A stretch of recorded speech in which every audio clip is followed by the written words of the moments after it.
It's a great joy, as always, to be amongst friends, and particularly amongst those who have a special commitment to social action. I want to affirm you in your work as we meet tonight. I want to affirm those who are responsible for driving the Methodist Federation for Social Action in this conference. But let's ask the question, for goodness sake, what are we doing with a Methodist Federation for Social Action? Surely social action and Methodism are inseparable. Surely you can't talk about being a Methodist without being engaged in social action. Surely Wesleyan evangelism, and we're all evangelicals if we are Wesleyans, is an evangelism, to quote Harold Henderson's mentor and my mentor, of the whole gospel for the whole world.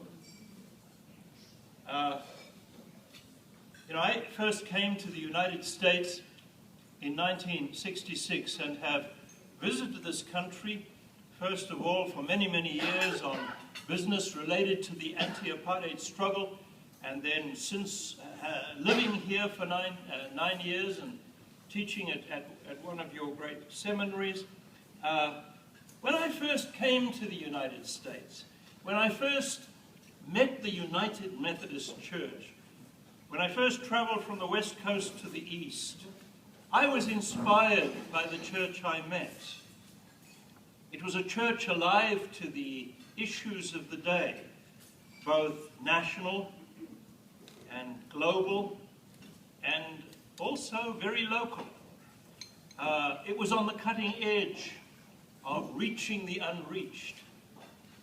It was passionate about touching the lives of people with the good news of the gospel of Jesus Christ, and it was equally passionate about justice concerns, which happened to be the issues running at that time. And so in the 1960s and 70s, when the challenge to respond to a very oppressive totalitarian regime in my own country was upon us, I took heart from the example and the leadership of Christian leaders in this country. That was then. I'm not so sure today. I have a feeling that that horrendous atrocity on 9/11 did something to the nerve of the church in this country. Something happened. I watched carefully. I waited I expected the politicians to frame the political debate around what happened at 9/11. But I waited for the church to offer us the deeper theological insights into that event and its import and significance for the future of this nation, and I waited in vain. Instead, what seemed to me happened was that the church did its pastoral duty to a shocked nation. The church held the nation's hand, but the politicians made up the nation's mind. And when a particularly shallow President of the United States climbed the steps into the pulpit of the National Cathedral and dared to preach from that pulpit, a place where presidents should listen, not preach, the theological narrative was in fact framed by him. It was a simple one, as one would expect.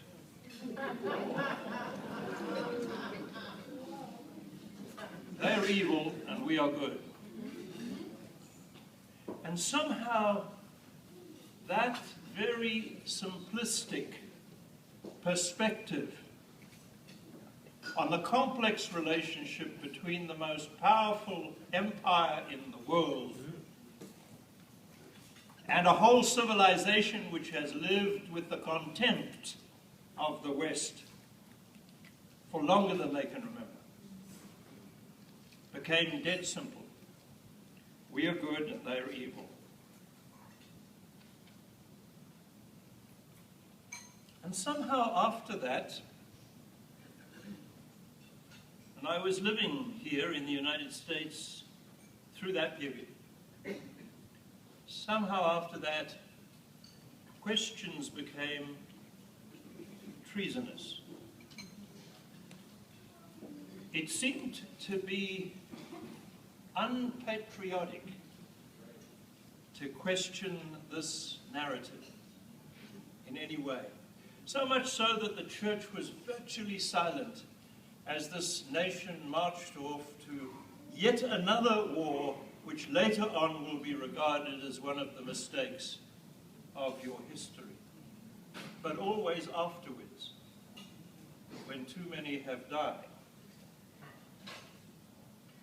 And the political gulf, of course, in this country has widened. Now, I have a little sailboat, and I can tell you from very unhappy experience that never try and have one foot in the sailboat and the other foot on the jetty unless that sailboat is tied very tightly to the jetty. Because what happens is you begin to stretch like this, and there comes a point at which something's got to give, and you fall into the water. I've got a feeling, as I've looked at the church I love in this country, the United Methodist Church, that for too long it has been trying to straddle a widening political gulf and try to have a foot on both sides of that gap. And it's becoming extremely uncomfortable to hold that position. Every summer, every one of your summers, in our winter, I bring a number of Duke Divinity School students to spend 10 weeks in South Africa. And they have to send me a reflection every fortnight of their stay in South Africa. And they've just been there for 2 weeks, so I'm getting the first reflections. And one of the first questions that I invited them to consider was, what have been my most striking impressions of the church here? That means I've just arrived in South Africa. What strikes me about the church in South Africa?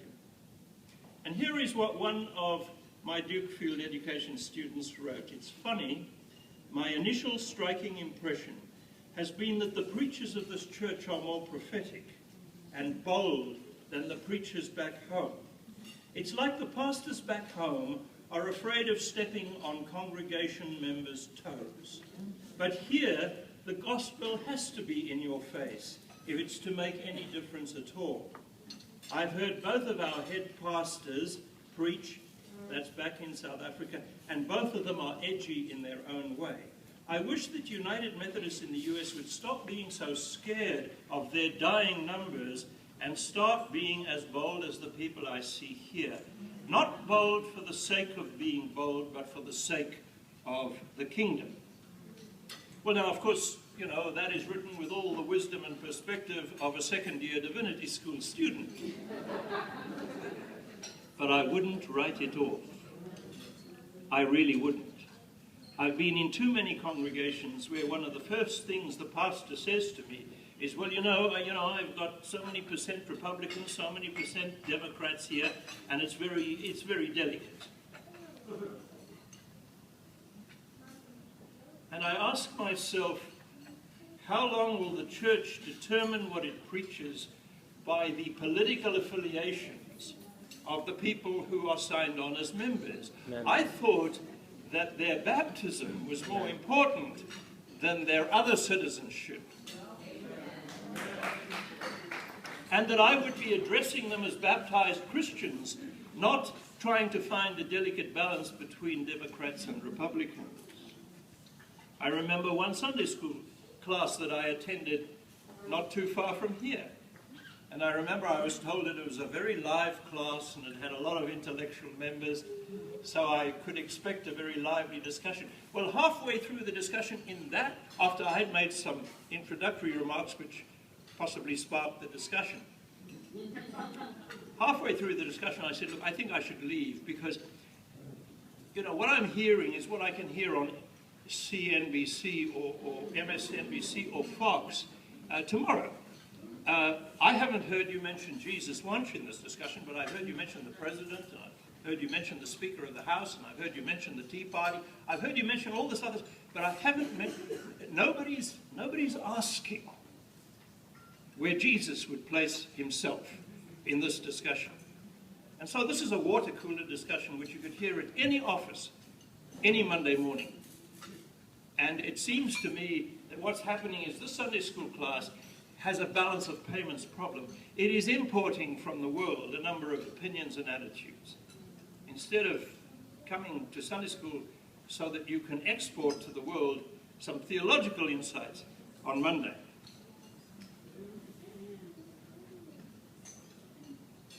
The public square no longer hears the voice of the United Methodist Church. What it hears is people who have hijacked the public square and offer the religious face of power. They offer an unbridled capitalism with no limitations on it whatsoever. They offer a philosophy of serial war, and they offer a form of ecological contempt, which is very frightening for planet Earth. Why should the voice that is heard primarily in the public square today be the voice of people who have cut out of their Bible any reference to good news to the poor or release from prisoners or recovery of sight for the blind or letting broken victims go free, which is the Nazareth manifesto of Jesus? Now these folk, and this is the point I want to make, these folk would usually call themselves evangelicals. Now let me remind you that it was evangelicals who reformed the prisons. It was evangelicals who freed the slaves. It was evangelicals who ended child labor. It was evangelicals who offered the first free medical care, what some would refer to as socialized medicine, and others would just refer to as being human to one another. It was evangelicals who founded the first trade unions. And most of those evangelicals were Methodists or Quakers. You belong to that heritage. That's your ancestry. Don't disown it. Don't tiptoe delicately around it for fear of upsetting somebody. I really believe there is a need to re-evangelize Methodism to its prophetic witness. The church needs to be re-evangelized. John Wesley's prophetic evangelism, which is what I like to call his brand of evangelism, seems to me, if I ask the question, you know, how is it that Wesley's evangelism was different? How did this high church conservative move to being a social prophet without losing any of his evangelical zeal? I think it's because he read the Bible honestly. That's the first reason. And when the Bible said, when Jesus said you must go to the poor, he went to the poor. And I'll come back to that. And the second reason why he became a different kind of evangelist was location, location, location.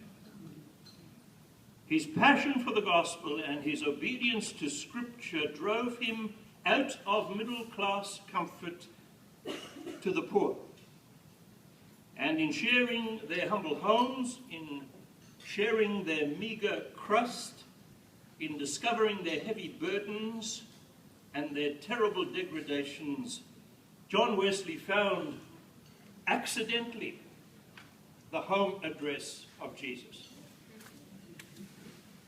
And he became convinced that being with the poor was a means of grace without which he could not be a faithful Christian. And the longer he experienced that means of grace, of being with the poor, the more clear it became to him how deeply systemic were the chains that were binding the poor.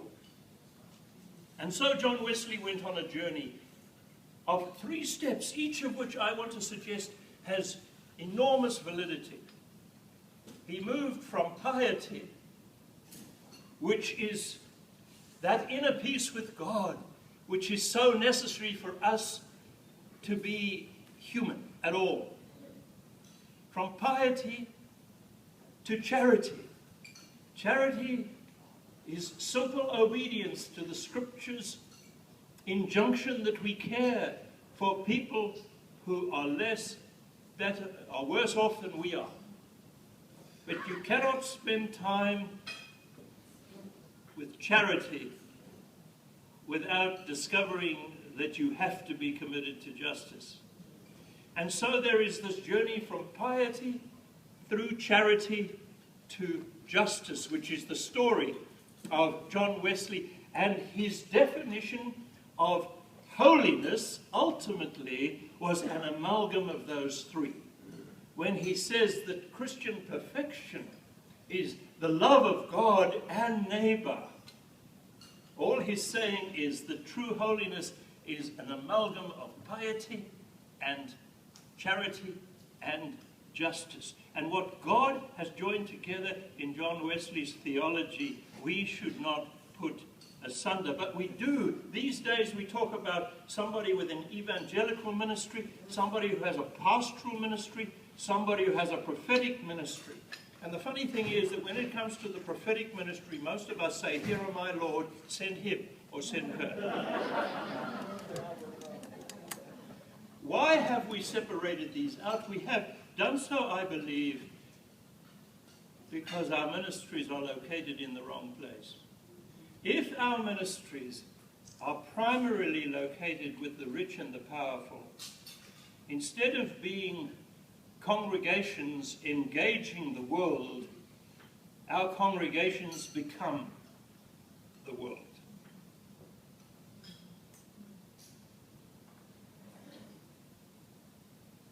I came across an interesting thought about the worship of Baal. You know, in the Old Testament, the prophets of Baal, the Baal cult, and we were taught that Baal was another god. But the suggestion made by this particular scholar is that it was not about worshipping another god other than Yahweh. It was about the children of Israel who had now settled in the Promised Land and become comfortable and prosperous, and no longer wanted a God of the poor and the oppressed. And so what they wanted to do was to give Yahweh a makeover, so that Yahweh would become a God of the comfortable and the privileged. And that is why Elijah and Elisha deliberately, when they went up against the prophets of Baal, they located themselves deliberately with the poorest of the poor, the widows, the starving ones. They made their point very, very clearly. Yahweh is not going to change just because you got comfortable. Yahweh remains the God of justice for the poor and the oppressed. If our church insists on locating primarily with the comfortable and the middle class, we must not be surprised if we cease to have a prophetic voice. Now, the church in South Africa has often been, if you like, held up as an example of a church which stood for justice. We mustn't take too much credit for that. For instance, the Methodist Church of Southern Africa, which I serve, is a church which is 80% black. And therefore, the more affluent and more comfortable of the South African Methodists, who happen to be white, found it rather difficult to escape the challenge of 80% of our members who kept on reminding us what life was really like. The whites did a pretty good job of trying to avoid. Desmond Tutu used to say, you know, the one person who's very hard to wake up is the person who's pretending to be asleep. But somehow we were not permitted to, because our church forced a togetherness upon us. Very unpopular program. Every Saturday morning as a bishop, I went driving out to some rural town where most of the people in the church were pretty right-wing people, and had to sit down and say, from now on, black and white together are going to worship. You know, we're going to be together. We're not taking any excuses any longer. We're not listening to the arguments about culture any longer. We are going to be one church. It wasn't popular, but what it did, it produced amazing transformations in places where people, for the first time, people who had lived a life insulated from the realities of injustice and oppression, were now having to engage with their fellow Christians who were suffering enormously. It's what I call the pain of our togetherness transformed us. It wasn't comfortable. For instance, in my own congregation, you've heard that we worked very hard to integrate that congregation, and yes, it cost us 200 white members, and I keep on adding to that sentence, it was cheap at the price. Because what we got in place of that was a small cameo of God's future for South Africa. However, it was very painful, because we were at war, and I had people sitting in the same pew. A mother of a child, a boy, a mother of a son, and their sons were facing one another over rifle barrels in a war.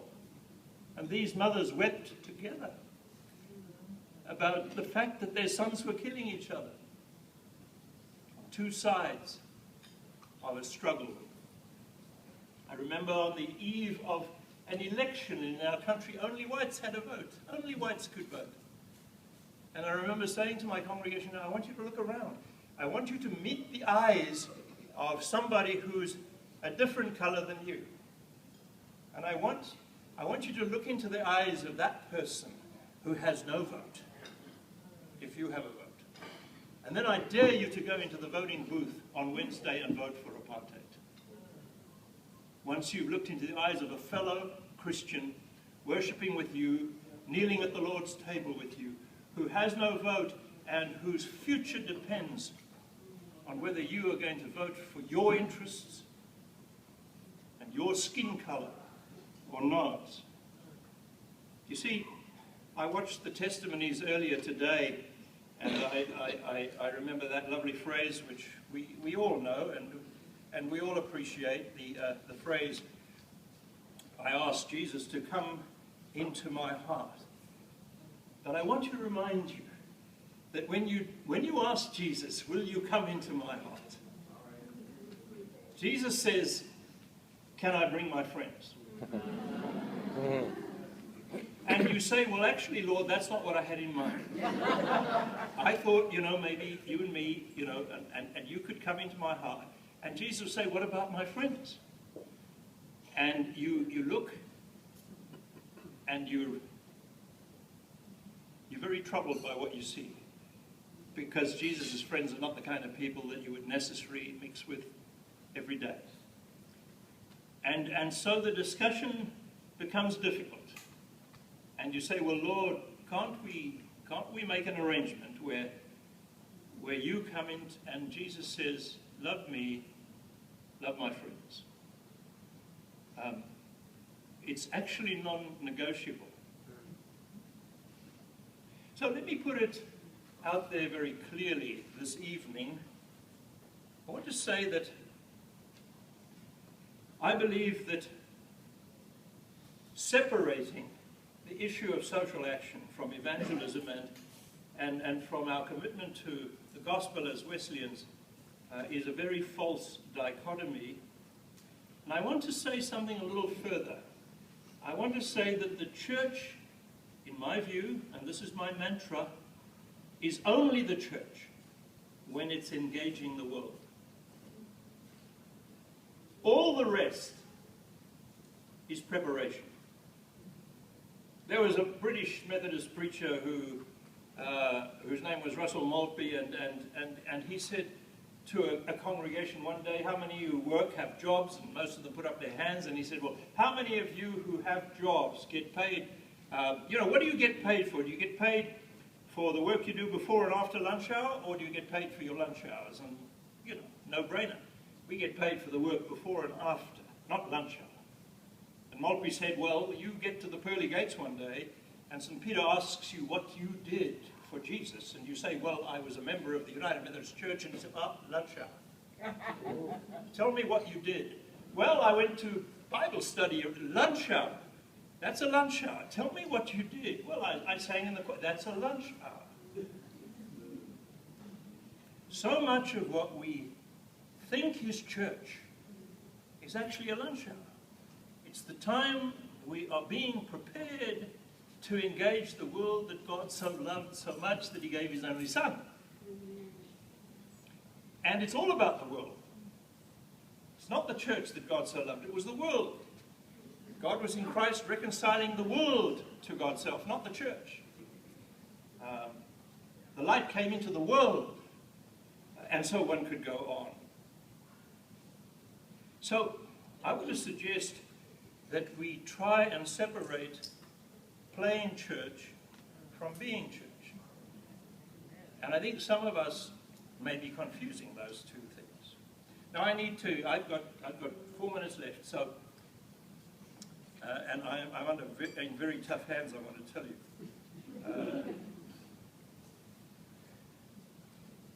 I would like to just finish by saying, if we're only the church when we're engaging the world, are there certain points of engagement with which maybe God is inviting the church at this moment, at this time, in this place, to engage with? And I want to leave you with 4. And I want you just for a moment to imagine that every church represented in this room stops most of its normal activities.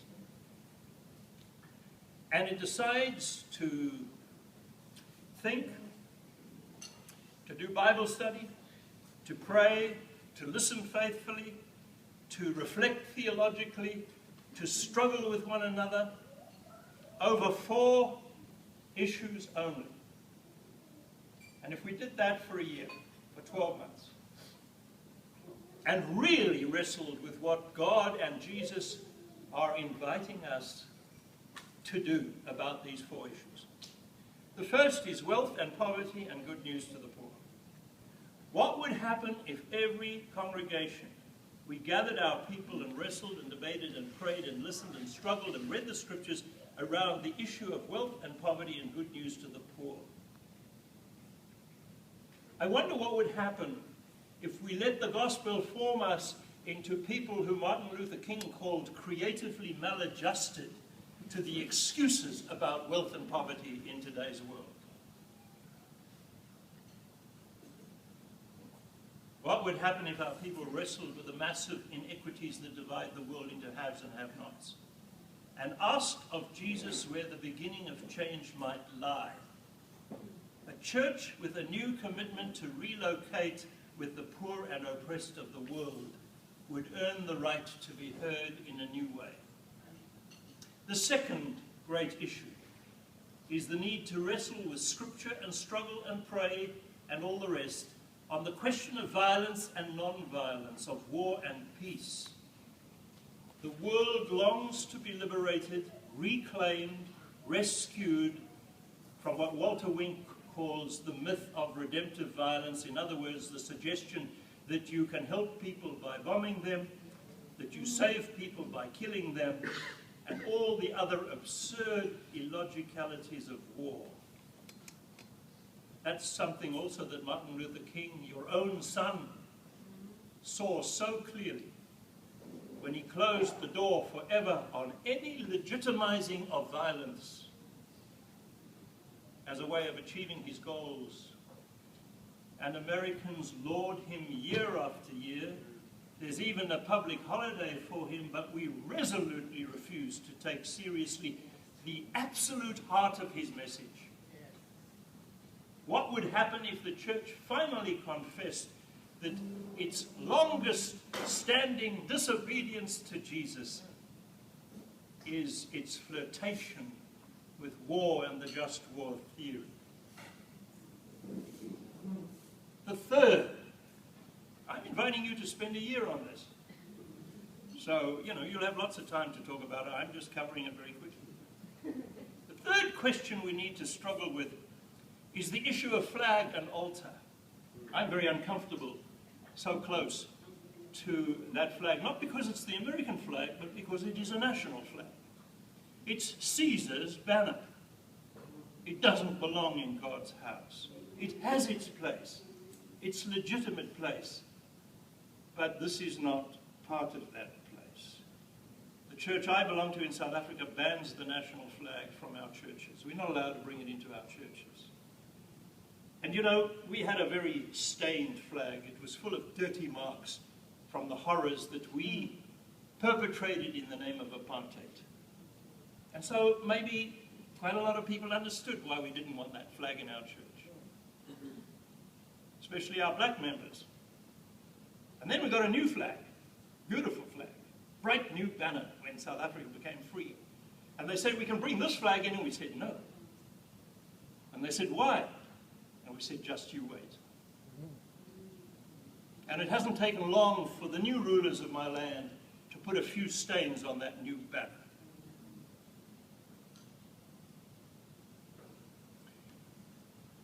We need to work out our relationship with Caesar. And I don't care whether Caesar is a Democrat or a Republican. There are nicer Caesars and there are nastier Caesars, we know that. Some of them are more likable than others, but their DNA is not very different. That's right. Because they're Caesar. And Caesar will always push the boundaries of power. The rule about political rulers is if they can, they will. Don't believe a word when somebody says, we've got all this power to sweep up all this information, but we'll watch it very carefully and we won't use it on you or you or you. Don't believe it. If they can, they will. I still cannot get my file. There are two files on me. One is a national file, the other one is a Cape Town file, a Johannesburg file, from the secret police of the apartheid era. And I have asked for those two files, I have the right to them. And suddenly they're unavailable. You see, once a government has files, it never destroys them. It keeps them just in case. So we need to be very clear. We must stop wrapping the church in red, white, and blue.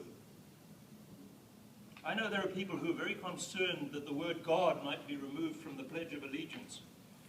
I'm much more concerned about whether the Pledge of Allegiance has removed God in many of our hearts and taken first place. And I prophesy that the very things that people are scared to speak about now, because they will be called unpatriotic, in 15 years' time we'll look back and say, of course that was a wrong war. Of course that young man was a hero, the one who actually told the truth about what was happening and who is now rotting in a jail, perhaps. We'll look back and we'll be wise, but right now often we're silent. My last word, I'm running over. My last word is, there's one last issue that I think we could spend a year on praying, wrestling, reading scripture, and that's the issue of who's in and who's out. Inclusion and exclusion.